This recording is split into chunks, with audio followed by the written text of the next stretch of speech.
माता दी। कैसे हैं आप सभी? आप सभी का बहुत बहुत स्वागत है मेरे चैनल पर एक नए ब्लॉग में। और आज के ब्लॉग की शुरुआत अभी मैं कर रही हूँ शाम के टाइम से। तो चलिए करते हैं आज के ब्लॉग की शुरुआत। और शुरुआत करने से पहले सबसे पहले आप सभी लोगों से मेरी हाथ जोड़ के रिक्वेस्ट है कि प्लीज़ आप मेरी वीडियो को ज़्यादा से ज़्यादा शेयर कीजिएगा अपनी फैमिली के साथ, अपने फ्रेंड्स के साथ में। और उन सभी लोगों का दिल की गहराइयों से बहुत बहुत धन्यवाद जिन्होंने सब्सक्राइब किया है, जो लोग शेयर करते हैं। और हमारी एक दीदी हैं किरण दीदी हैं और वो सोलन से हैं। तो उनकी पोस्ट मैं कल फेसबुक पे देख रही थी, उन्होंने फेसबुक पे शेयर किया था। थैंक यू सो मच दीदी, आपने फेसबुक पे शेयर किया। और एक बात और बताऊं कि ऐसी जो हम पोस्टें डालते हैं या ऐसी कोई हम आवाज़ उठाते हैं तो इस पे बहुत कम लोग होते हैं जो कि गौर करते हैं, बाकी सब लोग इग्नोर करते हैं। मुझे पता है खासकर जेंट्स लोग इस बात को कतई मानने से इनकार करते हैं कि नहीं ये ऐसा नहीं है वैसा नहीं है। बट जो हमारी बहनें हैं, हमारी माताएं हैं, वो हमारे इस काम में पूरा सहयोग देती है हमारा, और देना भी चाहिए। क्योंकि एक लेडीज़ का दुख क्या होता है, क्या दर्द होता है एक लेडीज़ को, एक लेडीज़ ही समझ सकती है और कोई नहीं समझ सकता, मैं जानती हूँ। और अगर समझ सकते तो फिर शायद ये नौबत आती ही नहीं कि एक लेडीज़ मजबूर होकर के सोशल मीडिया पे अपनी आवाज़ उठाए। और उन सभी लोगों का बहुत बहुत धन्यवाद जिन्होंने इस वीडियो में सपोर्ट किया है, यानी कि पीछे वाले वीडियो में सपोर्ट किया है। हमें मदद करनी चाहिए।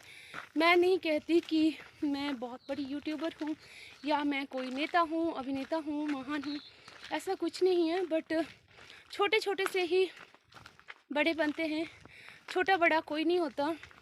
जब हम यूट्यूब पे आ गए हैं, जितने भी भाई बहन हैं हमारे यूट्यूब फैमिली के ये, और कुछ एक लोग ऐसे हैं जो कि फील्ड से जुड़े, यानी कि जिनके चैनल नहीं है वो हमारे साथ जुड़े हैं। कुछ ऐसे लोग हैं जिनके चैनल है वो हमारे साथ जुड़े हैं। तो जब हम एक दूसरे को जानते हैं, हमारी आपस में जान पहचान होती है। शायद हम ऐसे किसी को नहीं जानते, एक कमेंट होता है जिसके ज़रिए हम लोगों को जानते हैं, और आप हमारी वीडियो के ज़रिए हमें जानते हैं। वैसे कुछ बोल रहा है पीछे से। तो इसी तरह से हमारी जान पहचान होती है। और जब जान पहचान होती है तो हमें हमारे जो दिमाग में, हमारे दिल में आप लोगों के जो प्यारे प्यारे कमेंट्स हैं ना, वो रहते हैं, याद रहते हैं। और हमें उन कमेंट्स का बेसब्री से इंतज़ार भी रहता है कि कब हमें कोई कमेंट करेगा और हम उसके कमेंट्स का रिप्लाई देंगे। अदरवाइज़ मैं तो हर एक जितने भी कमेंट्स होते हैं मैं सबका रिप्लाई देती हूँ, देने की कोशिश करती हूँ। बट कभी ऐसे होता है कि मेरी तबीयत ख़राब होती है तो मैं रिप्लाई नहीं दे पाती, या फिर काम की वजह से भी मैं आप लोगों के कमेंट्स का रिप्लाई नहीं दे पाती हूँ। बट ऐसी बात नहीं है, मैं आप लोगों के कमेंट्स पढ़ती हूँ, क्योंकि आप लोगों के कमेंट्स की वजह से ही मुझे कुछ आगे करने की हौसला मिलता है। आगे करने का नहीं, कुछ तो ऐसे लोग होते हैं हमारे घर पे ही बैठे हुए हैं, बट वो हमें ना आगे बढ़ने से रोकते हैं। हमारे घर में, मेरा मतलब ये नहीं है कि मेरे घर में मुझे कोई रोकता नहीं, ऐसी बात नहीं है। बट जैसी मैं महिला हूँ, औरत हूँ, वैसी ही औरतें होती है, क्योंकि सारी औरतें एक जैसी होती है। ठीक है, किसी का दर्द, किसी का दुख, हमें एक दूसरे के सुख दुख में साथ निभाना चाहिए। ठीक है, अगर किसी को प्रॉब्लम है, अगर कोई हमारे साथ हम अपना दर्द बयां कर रहा है, शेयर कर रहा है, तो हमारा मतलब ये बनता है, हमारा जो मकसद है वो ये होना चाहिए कि हम उसमें उसकी हेल्प करें, ना कि हम उसके ना जले हुए पे नमक छिड़के। ठीक है, और ज़्यादा से ज़्यादा करनी भी चाहिए, हेल्प करनी चाहिए। जिसको ज़रूरत है हेल्प की उसकी हेल्प करनी चाहिए, चाहे फिर वो यूट्यूब पे है या कहीं बाहर फील्ड में है। चलो, उन्होंने तो अपना जो दुख है, दर्द है, वो हम सबके साथ शेयर किया। मैं बात कर रही हूँ घम्मू राजस्थानी की, तो उन्होंने तो अपना जो दुख दर्द है वो शेयर किया। उनकी वजह से न जाने कई ऐसे व्यूवर होंगे, कई ऐसे सब्सक्राइबर होंगे और उनमें सिर्फ़ और सिर्फ लेडीज़ ही होंगी जो कि जिनको हिम्मत मिलेगी अपना जो उनके साथ अत्याचार हो रहे हैं, जुर्म हो रहे हैं, घरेलू हिंसा हो रही है, कुछ भी हो रहा है, वो किसी न किसी रूप में प्रताड़ित हो रही है, तो उनको हिम्मत मिलेगी आगे बोलने की। क्योंकि अक्सर गांव की महिलाएं ना सब कुछ सहन करती है, चुपचाप सहन करती है, बर्दाश्त करती है और यही उनकी सबसे बड़ी कमज़ोरी होती है कि वो कभी कभी मुंह से कुछ बोलती ही नहीं है कि उनको क्या दिक्कत है, क्या परेशानी है, कुछ नहीं कहती हैं। वो सब कुछ बर्दाश्त करती चली जाती है, बर्दाश्त करती चली जाती है। और हाँ, अगर जुर्म करना पाप है तो जुर्म करने वाला, उसको जुर्म सहने वाला है, वो भी उससे ज़्यादा पाप का भागीदार है अगर वो आवाज़ नहीं उठाता है अपने खिलाफ़। उठानी चाहिए हमें आवाज़, लड़ना चाहिए, ठीक है। आज नहीं तो कल इंसाफ ज़रूर मिलेगा और गम्मू जी को भी ज़रूर इंसाफ मिलेगा, क्योंकि भगवान के घर में देर है अंधेर नहीं है।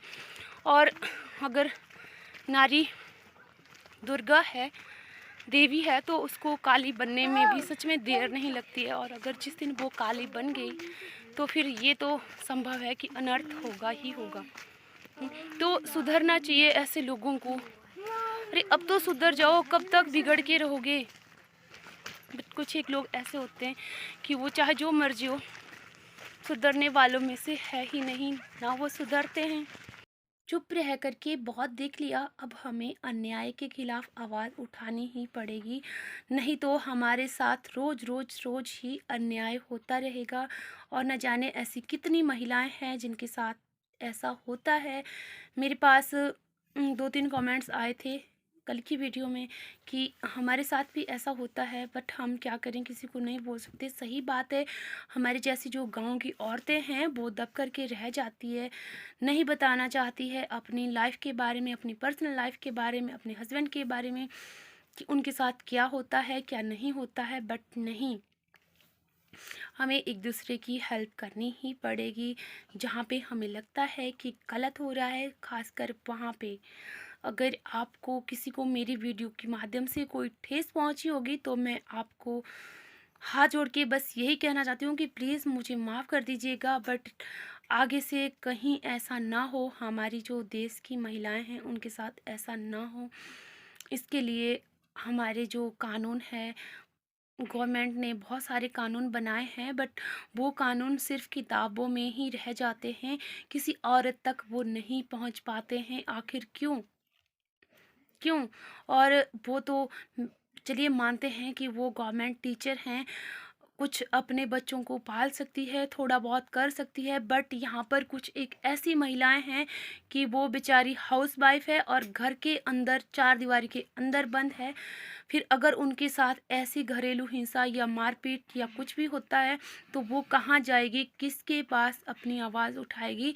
और जो फिर उनके बच्चे होते हैं वो भी छोड़ दिए जाते हैं उन्हीं के पास, महिलाओं के पास कि लो पालो इन्हें, संभालो, ये तुम्हारे बच्चे हैं, जैसे कि वो कहीं से उठा करके उन्हें लाई हैं और अब उन्हें ही उनका करना पड़ेगा। ऐसी न जाने कितनी औरतें हैं जिनके साथ ऐसी नाइंसाफ़ी होती है। तो अगर आपको मेरी वीडियो में कोई कमी नज़र आए या मैंने कुछ गलत बोला होगा तो मैं माफ़ी चाहती हूँ हाथ जोड़ के आप सभी से। बट मेरी वीडियो को हो सके तो ज़्यादा से ज़्यादा शेयर कीजिएगा, क्योंकि ये आवाज़ अब हमें उठानी ही पड़ेगी। फिर मिलेंगे नेक्स्ट ब्लॉग में, तब तक के लिए बाय बाय, जय माता दी। आप सभी लोग अपना ध्यान रखिएगा, सेफ रहिएगा, सुरक्षित रहिएगा।